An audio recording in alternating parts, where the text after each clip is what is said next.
8, 8:30க்கே கூட்டம் கூடிருச்சுன்னு சொல்றீங்க. ஆனா அவர் வந்தது ஈவினிங் 8, 7 8:30க்குனா மணிக்கு. ஃபுல்லான கூட்டம் கூடலங்க. ஆ. எல்லாருமே வந்து பேட்ச் பேட்ச்சா நிக்க ஆரம்பிச்சுட்டாங்க. சரி, சரி, சரி. அவர் வந்து ஈவினிங் இல்லங்க. மத்தியானத்துக்கு மேல தான் வந்தாரு. மதியானத்துக்கு மேல மத்தியானத்துக்கு வந்தாரு. மேல தான் வந்தாரு. ஓகே. சரி அவ்வளவு கூட்டம் இருக்கிறப்ப அப்ப இருந்து கூப்பிடுறாங்க. மத்தியானத்துக்கு மேல தான் வந்தாரு. ஏன் நான் இல்ல பொண்ணுங்க இருந்ததுனால சொன்னாங்க. சரி, சரி. இதுல நாமக்கல்ல பேட்டி குடுத்துருக்கப்ப நான் போறப்ப பாத்துட்டு தான் போனேன் நாமக்கல்ல. அப்ப அவர் இங்க வரப்ப ஈவினிங் ஆயிருக்கும். ஈவினிங் மேல தான் இருக்கும்னு நெனைக்கிறேன். என் பொண்ணுங்க தான் ஆமா ஈவினிங் தான் நைட் தான் எனக்கே கால் வந்துச்சு.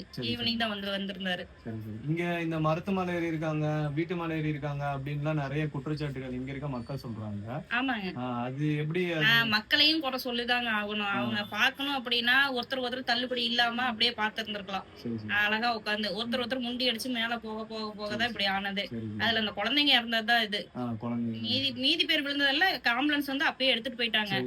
ஆனா இதுல நிறைய பேர் ஹாஸ்பிடல்ல அட்மிட் ஆயிருக்கிறவங்க இறந்ததை இந்த கணக்குல சேர்த்திட்டாங்கன்னு கேள்விப்பட்டோம். அது என்ன இதுன்னு எனக்கு தெரியல. அந்த மாதிரி அது விஜய் கணக்குல சேர்த்திட்டாங்க அப்படின்னு கேள்விப்பட்டோம். இப்ப இங்க பக்கத்துலயே ஹாஸ்பிடல் இருக்கு. ஆனா இதை விட்டுட்டு போயிட்டு கவர்மெண்ட் ஹாஸ்பிடல்ல போய் தூரமா சேர்த்துனதுனால நிறைய பேர் உயிரிழந்துட்டாங்கன்னு சொல்றாங்க. அதை பத்தி ஆமாங்க சார். இங்க சுத்தி ஹாஸ்பிடல் இருக்கு. பக்கத்துல ஆம்புலன்ஸ் நினைச்சிருந்தா எங்க வேணா இறக்கி விட்டுருக்கலாம், யார வேணா. ஆனா ஜிஹெச்சுக்கு இங்க இருந்து கூட்டிட்டு போறது அது அதே மாதிரி ஜிஹெச்சுக்கு போன அடுத்த ஒரு 10 நிமிஷத்துல எப்படி எல்லா அமைச்சரும் வந்தாங்கிறது அதுவும் எங்களுக்கு டவுட் தான். ஆமா கண்டிப்பா இருக்கு. இதுல ஒரு அரசியல் காழ்ப்புணர்ச்சி இருக்குன்னு நினைக்கிறேன். கண்டிப்பா இருக்கு. கண்டிப்பா இல்லாமலாம் இருக்காது. கண்டிப்பா இருக்கு.